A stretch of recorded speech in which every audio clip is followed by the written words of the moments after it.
Hello, and welcome to All Charged Up, the podcast that brings state, county, and local municipality resources together with industry experts as we discuss a variety of topics such as EV infrastructure, renewables, and the electrical contracting industry in DuPage. I'm your host, Karyn Charvat, and in today's episode, our inaugural episode, Yahoo!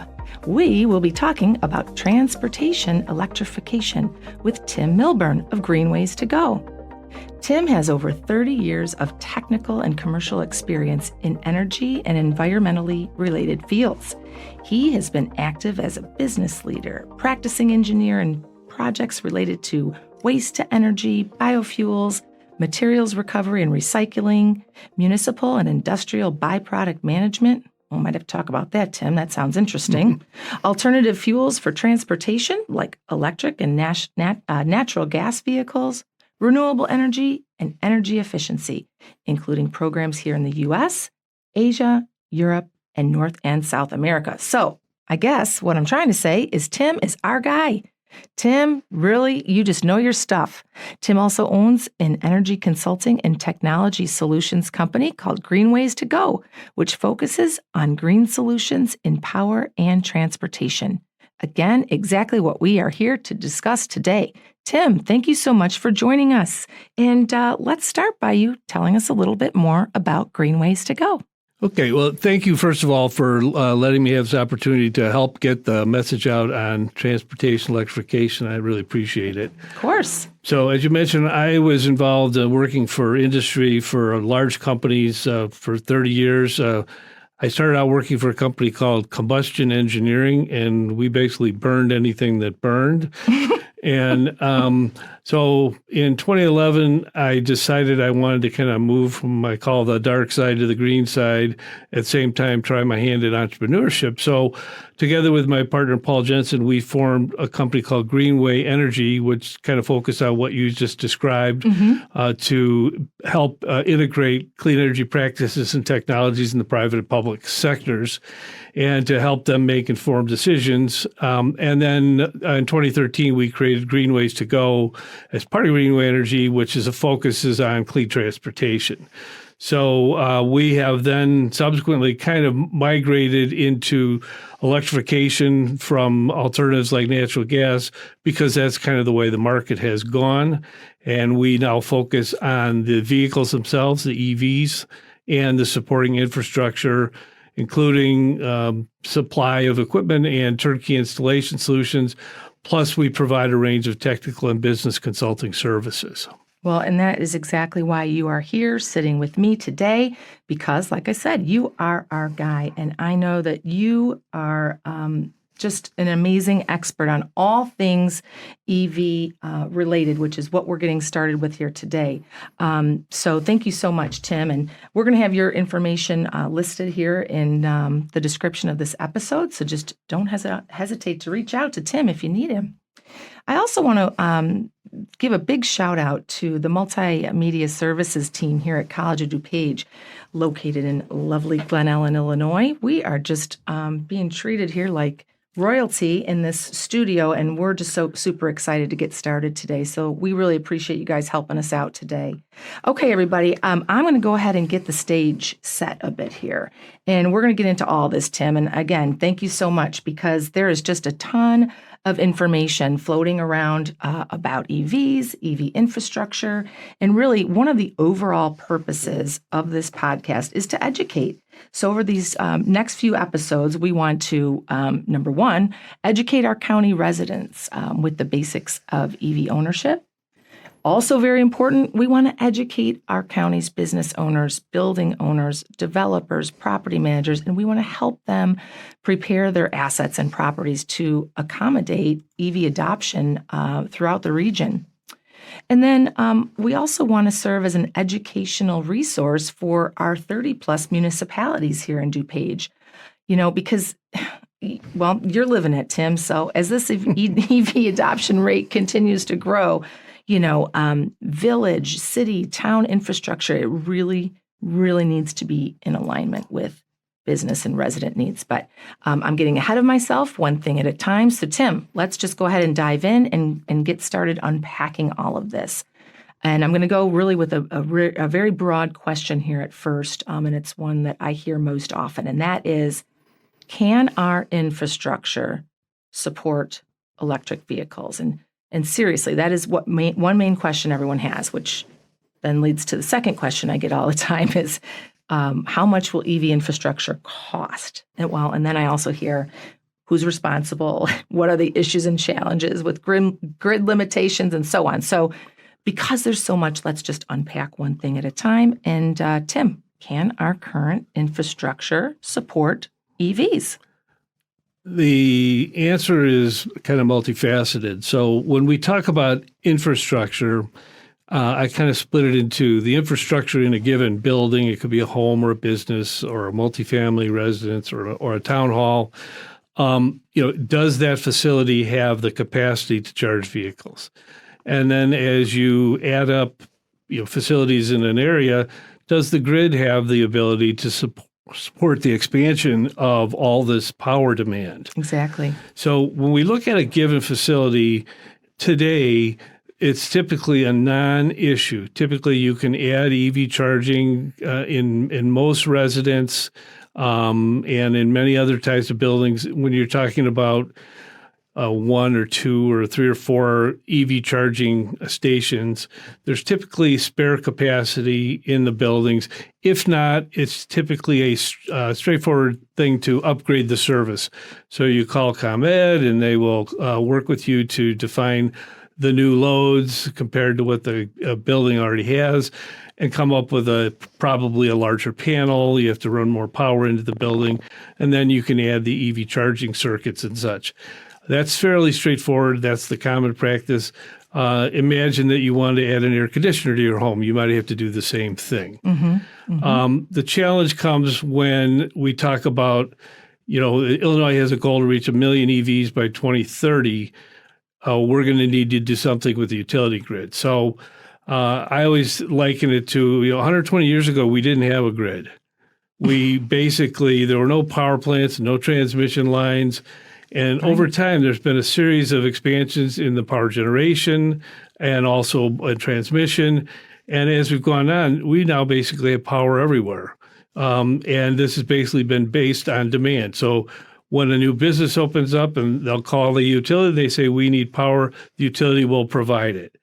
And so this is an ongoing thing to match supply and demand. And electrification transportation is sort of the next chapter in what the utilities have to deal with. And I also say I work with ComEd on a regular basis, and they are working diligently to come up with that plan. What are the investments? What's going to be required to do it? And it's a new paradigm in the whole transmission, generation, transmission, distribution, and consumption. So where we generate the power is going to be different. We're talking about taking coal and natural gas and replacing it with wind and solar power, and moving from central power, so these large coal power and nuclear power, to actually generating electricity locally, for example, solar rooftop. And so while we're doing that, we're reducing the greenhouse gas emissions from all of our buildings by electrifying appliances and the cars. So we're creating more demand for electricity, where we live and work. And so we're creating more demand from the grid and from local generation. So we're also going to add energy storage. So it's a fairly complicated picture. You need energy storage because the sun isn't generating power at night and the wind doesn't always blow. And both of those things are good topics for us to take note and come back, right? Sure. In future episodes, especially the whole solar conversation. We just launch off something totally different there, but that's my point. There's just so much to all of this, right? But and my point is that this is all happening concurrently. Absolutely. It's part of the electric vehicle solution. The utilities are aware of it. The state and federal governments are aware of it. We have the technology and the talent to make this happen. It's going to require some innovation. It's going to take, I'll say, a generation, but we're starting. Yep. And it has to happen in order to deal with the climate crisis. And what this is it means multi-billion-dollar investments. That's right. So we're dealing with reallocating power at the generation side, new transmission, people refitting their homes with electrical appliances, adding EV chargers. So it's quite a challenge. But one other thing is, to the extent that the power is generated renewably, the fuel is free. So part of what we're doing now is we're going to be investing in new technologies, but over time, because the fuel is free, it will have a return on investment, as well as the fact is that the cost of dealing with climate is much, much higher than the cost to deal with new technology. So we need to know, where our priorities lie. And all these disasters you hear about, they're running up multi-billion-dollar tabs. We need to invest in infrastructure to get on the other side of it. Yeah, yeah. Well, again, I think it's so important to start this conversation with that broad, painting of the picture, and then, we can sort of kind of scale it down a little bit more myopically. But one of the other, I would say, concerns, questions I hear a lot relates really to the ability to either, find a charger, which I know we're going to tackle here, and then how long does it, quote unquote, take to, recharge, and what is really, happening to deal with these concerns? Yeah, that is probably the number one question that I hear as well. Generally kind of falls under the rubric of range anxiety. Range anxiety. And the fact is that people who buy an EV, most of them have an ability to charge at home. So you never have to go, to the gas station. You can fill up at home, with some exceptions, such as multifamily dwellings. Those are more complicated, and people who don't have the ability to charge at home. But that is the first level of dealing with that. So multifamily dwellings has some other challenges, which I think we will talk about in a future episode. For sure. But the fact is that when you go to buy an EV or an EV charger, you kind of have to do some planning. And, a battery now can get, the small ones only go 20 miles on electricity, and the big ones can go up to 500 miles. Most of the battery electric, which means you only can use the battery, are between 200 and 300 mile range, so you can drive for pretty far distance, and that could be decreased by a bit when it's cold out. You lose range when it's cold. So, the basically you can determine how often and how fast you need to charge based on the size of the battery. And then also, do you have the ability to charge in a fast charger? Because some cars can, some can't. Different vehicles charge at different rates. So you need to, when you're looking at your EV, you should know that, because you're ultimately trying to figure out how you're going to fill up the battery and how you're going to use it on a daily basis. And you want to make sure you won't run out of battery. So right now, what has happened is, and I think that's the biggest fear, right? Is people feel like they might be all charged up. You see what I did there, right? All charged up. They're all charged up when they leave their home, right? And depending on where they're going for the day, they literally have to now scope out where along their route for the day or a weekend where they're going to be able to have access to charging at this current point. That's where we're at, right? Right. But I would also argue that if you have been driving a gasoline car, you unconsciously already know the answers to where to refuel. You look at your fuel gauge. It's not that much different. I've been driving EV for 9 years, and I know where the EV chargers are in my life. I know when I can fill up. But at the same time, 5 years ago, there weren't that many. There's a growing number. State of Illinois and the federal government are doing some pretty amazing things to establish this, to get rid of range anxiety, or the counter side of that is to establish ubiquity, which means you can find a charger when you need a charger.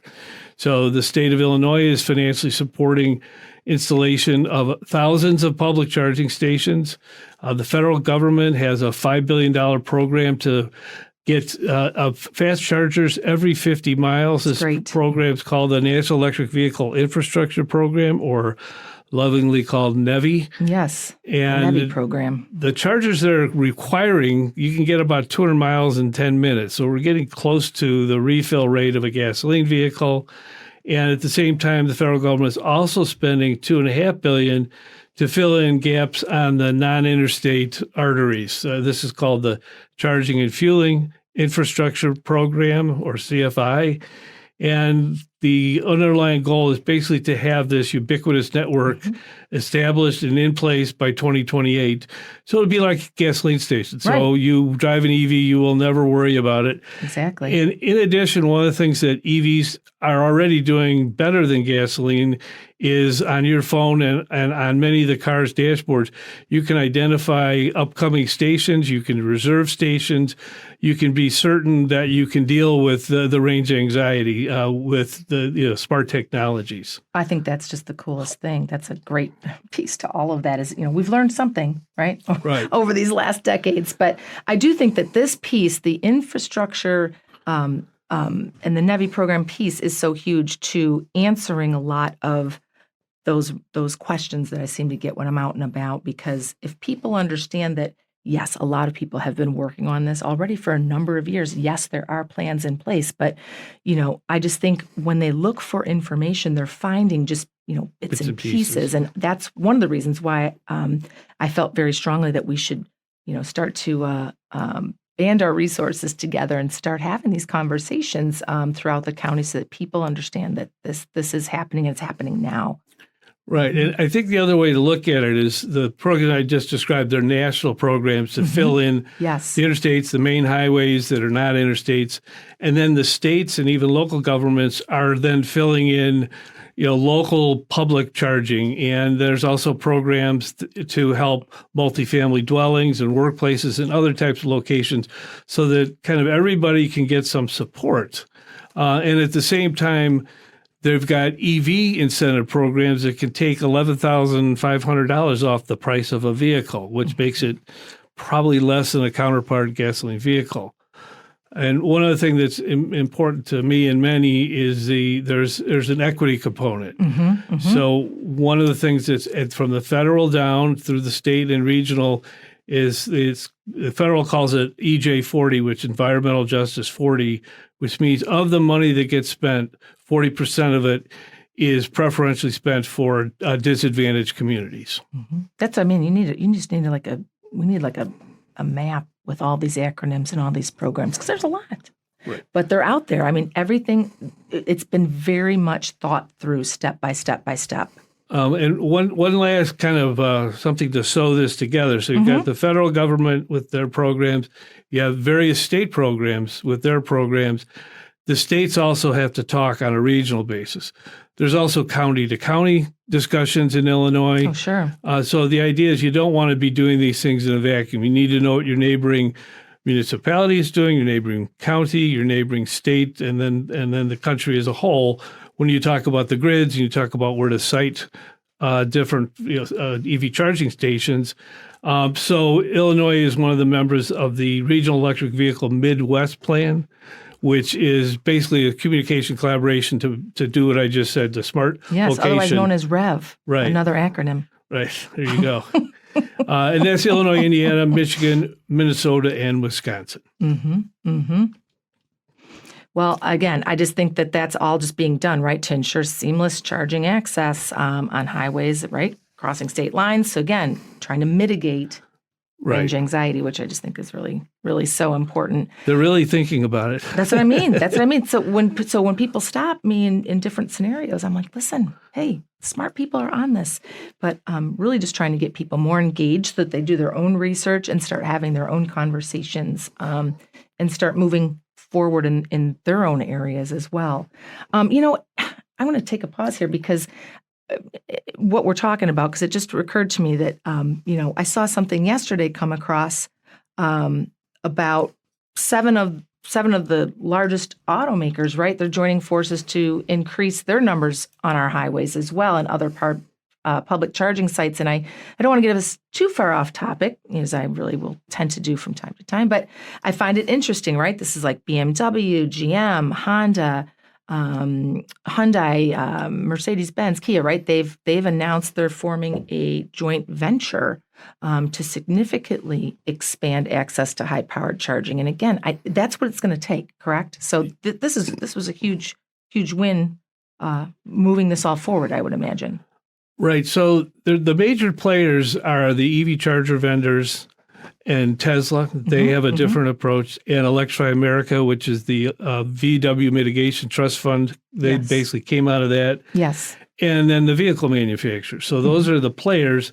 And in the last year, they are coming up with multiple ways of working together. This is a commitment to leverage the federal funds, some of the state funds, but they're doing it, if you will, in concert. I won't say it's perfect, but it's the right solution. Again, the vehicle manufacturers will only benefit if the chargers are out there. Correct. So if they can help fund it or facilitate it or help state policies, et cetera, I think we all win. Mm-hmm. Everybody's got to move forward together. Exactly.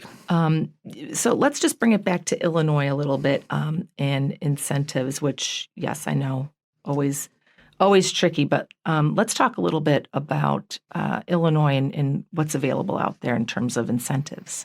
So I kind of touched on just the federal programs because they're, if you will, the top of the pyramid. And they will fill in the gaps on the main roads.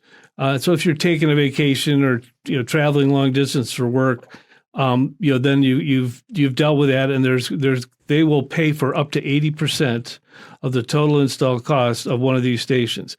So think of $1 million per station. The government's going to put in $800,000 to the owner of that station.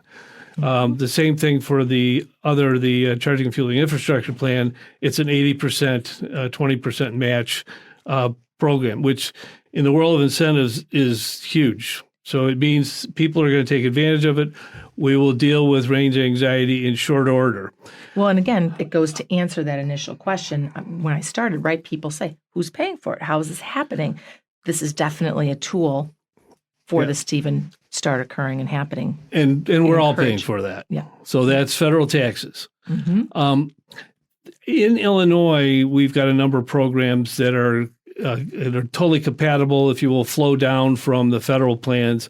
So in June 5th of this year, the state of Illinois released funds for something called the VW, Volkswagen Mitigation Trust Fund. Let's remind everybody about that. So VW cheated on their emissions measurements, and they were required to pay a $15 billion with a B penalty and a consent decree for the whole country. Of that, it was broken out in a lot of ways, but Illinois basically got $108 million of that, of which $12.6 million was just released a few weeks ago.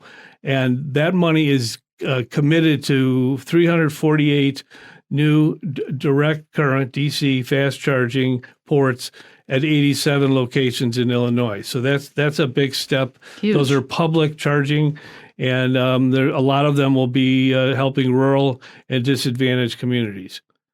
Second, the CFI program got its first application applied for in June, and that's mainly community charging. And I think Illinois submitted about $50 million in grant requests. Probably won't get it all, but it represents several hundred stations along Illinois highways and rural roads. The third step is the NEVI program, which has not been formally announced, but as I mentioned, it's about $1 million per station, which in Illinois could represent maybe 150 DC fast charging stations, each with 4 stations to charge with. So that's huge from the range anxiety perspective. Oh, absolutely. A fourth program in Illinois is called the EV Charger Rebate Act, and it was passed a couple of years ago, and the funds have not been released, but they are soon to be released, according to the person managing it. I spoke with her a few weeks ago, and she said probably we're going to start with a funding for some more DC fast chargers and some level 2 chargers at public locations. See, this is why you're the guy, Tim. Look at that. You spoke to that actual person. I love it. It's not even hearsay. Right. I just can't wait for them to come out with a formal program. Right. I absolutely right. And then there's a final one. So for those that aren't familiar, the Climate Equitable Jobs Act was passed in 2021. CEJA, another acronym. Right. And part of that assigns ComEd and Ameren Downstate to establish what's called a beneficial electrification plan. And beneficial electrification basically says if you're going to make changes to the grid, you want it to reduce costs in the long run, and you want it to reduce pollution and greenhouse gases. So it's doubly beneficial. And in the EV charging world, they will be funding through incentive programs commercial and municipal fleets and funding for multifamily dwelling infrastructure and other programs. And that is to be announced any day now. So we're looking forward to that program. So you can see there are several programs. They're each targeting subsections of the overall market on a prioritized basis. So kind of we're rolling it out in a logical way. Absolutely. And, I just think it's such great information to be able to get out there. Number one, right, range anxiety. We've been talking about that so far today. That's just such a hurdle to EV adoption. But I truly believe the more factual information that we can get out to our residents about this whole formative time that we're in our history. Some call it the EV revolution. We really will start to see that shift to adoption and acceptance. And speaking of shifts, let us now shift the conversation to what conversations need to start taking place here locally in DuPage and in our surrounding counties. One really is, again, a little bit more educational, information, I should say, on EV ownership. One question we hear very often at PowerForward DuPage is, do I need to upgrade my electrical panel to accommodate an EV charger? I think people, again, they just get a little bit of information when they start to do their research. I'm glad that they're asking this question, but they just don't know what they don't know and what all is involved when they go out or set out to purchase an EV, especially if they own an older home. So let's talk about that for a little bit. Sure. I look at it from the perspective of the consumer. Mm-hmm. You're thinking of buying an electric vehicle, Mm-hmm. and it's residential, so you're going to want to think about charging at home. That's one of the advantages. So for those who don't know, there's two standard charging levels at home. They call them level 1 and level 2. Level 1 is 120 volts, just like plug it into your regular outlet, and level 2 is 240 volts. And most come with the level 1 charger, right, upon purchasing? The cars will be delivered with a level 1 charger, and anymore, the battery electrics come with a level 2 charger. So, and when I say they're portable, they plug into outlets. Mm-hmm. A level 2 outlet is like a dryer outlet. It's a bigger outlet. Mm-hmm. Not every garage has it. You may not even have it in your basement if you don't have an electric dryer, because it's 240 volts. But all homes, all businesses, they all have both voltages. So you have the ability. It's just you may not have the available power in your panel. Okay. So like level 2 is used for electric dryers in some air conditioning units. And that's always that's the question, right? That's why they're asking if they need to upgrade. So now the second question is, I mentioned this earlier, what are your driving habits? Mm-hmm. So level 1 will put about 3 to 5 miles of range back into the battery for every hour you're plugged in. Oh, okay. So overnight, you might get 30 or 40 miles of range. That may work. That may be all you need in a given day. A lot of people don't drive any more than that. Mm-hmm. And so you'll be running it as, kind of that's similar to, a refrigerator, if you will, in your home. And if you want to add an EV charger to your system, whether it's the plug-in or something you mount at level 1, typically your panel can handle that without any issue. The level 2, however, now you're going up to higher power, higher voltage, and at some point you may run out of panel. The capacity may be exceeded, in which case you have to have it upsized.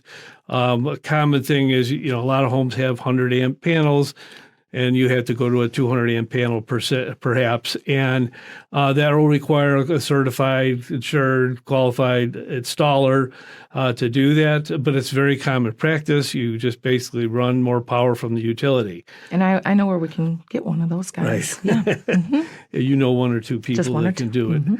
Mm-hmm. So adding a level 2 may or may not exceed the load. A lot of times it's not a problem. Mm-hmm. Again, it's like adding a new dryer. It all depends on your home, and someone should come out and do a load analysis to look at it and let you know what you're up against. If you don't have to do it, if you have enough power in your panel, you're typically looking at running conduit wiring is going to cost you somewhere $500 to $1,500. If you have to upsize the panel, you could add another $1,000. But the idea is, get a quote from a qualified person. And one other thing I just want to mention on the level 1, so the EVs will come with a level 1 charger typically. It plugs into standard outlet. The electrical code says you want to make sure that's a dedicated circuit. So you don't want to be running a bunch of stuff on the same circuit as your EV charger, because it's going to always be pulling, a relatively high load. And the code says you have to keep it separate. And in fact, you have to have a ground fault interruption circuit as well. But those are details a contractor can help you with. And overall, really, that same theory would apply to commercial properties as well, right? You have the electrical contractor, consultant come in, assess the property, perhaps install maybe a power monitoring system that's really designed to help make more informed energy efficient decisions by wirelessly measuring electric usage, right? Right. So that's another, if you will, dimension. So I just was talking about, how you get the power to the car. Right. You also can monitor and manage the EV charging events remotely. So why would you do that? Well, one example is a time of day charging or hourly charging. So if you're on one of those programs with ComEd, you could pay 2 or 3 cents a kilowatt hour in the middle of the night and pay 30 or 40 cents on a hot summer day. See? And if you can control that remotely when you let the charging occur, you can avoid those peak periods where it's more expensive. Absolutely. That can be dealt with a local PC or your cell phone. These are oftentimes smart devices, which is a kind of a new thing in the world. Everything talks to a cell phone. So it's kind of nice, and you can save money in what you spend on electricity to charge your vehicle. Well, good. This is all, again, excellent information, and it sounds like maybe a good time to circle back and talk about incentives, rebates, tax credits, this time for the consumer. I know, again, always the tricky conversation. We've already acknowledged that. But for our consumer, we can wrap this kind of little section up and tell them what's available for them today. So we talked about getting access to EV chargers and the incentives for the EV chargers. So that would apply in a residential application. There are also residential rebates for EV charging installations of $1,000. They're tax credits. But more importantly, on the EV, on the vehicle themselves, there are some rebate and tax credit programs.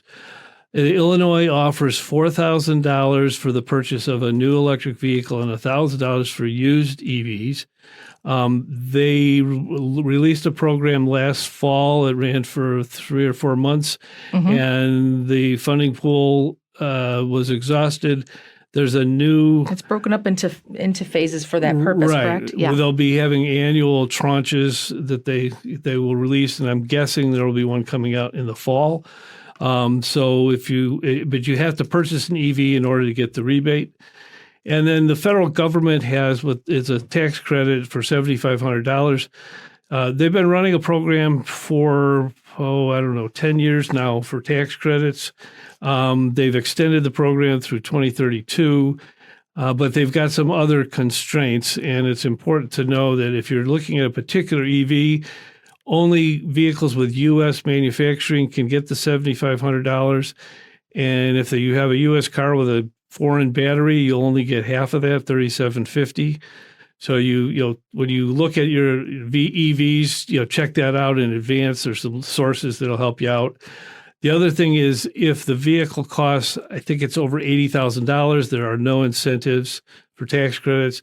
And then the last one is if your income or your joint filing income exceeds a certain amount of money, you're not eligible. So the whole idea there is that if you can afford an $80,000 car, why should people give you $7,500 in tax credits? So hey, that makes sense. It's intended to stimulate the market for people who need the help. Absolutely. Absolutely. Well, my gosh, again, there's so much, right? There's so much. We could continue the conversation, but I think we'll save it for another time when we can get into, again, more local issues like workplace charging and municipality infrastructure challenges, and a topic that you mentioned earlier, and I just find quite fascinating, and that's multifamily structures. And when we were just talking about charging at home, but what do you do if your home is an apartment or a condo with limited or no access at all to charging infrastructure? We will tackle that next time, but today's much broader conversation, I just think, was a really great place to start and kick everything off. Hey, if you missed any of this episode, go back, listen to the whole thing. It is informational, and I think we're going to go ahead and wrap up today. Tim, thank you so much for your time and, of course, your expertise, and I am looking forward to having you back again. Any final words today? Again, thank you, Karyn. This has been fun. One last thing I say, if you're in a mood or it's ready in your time of life to buy a new car, you should check out EVs. You don't have to buy one, but they're amazing. They're fun to drive. They are fun to drive. And you really are participating in the fight to mitigate climate change. And if you do, think it through, have a plan, know your daily routine, know your ranges, know what you need it for. And over time, you'll figure out that you can find an EV that suits you. And again, thank you very much. Oh, you're so welcome. Sounds good. You've been listening to All Charged Up with me, Karyn Charvat of PowerForward DuPage. PowerForward DuPage represents over 300 of the most highly sought-after electrical contractors in the Chicagoland area. We support the electrical contracting industry here in DuPage County, Illinois, and act as a resource for its municipalities, businesses, and residents. Find us at powerforwarddupage.com. And until next time, keep powering through.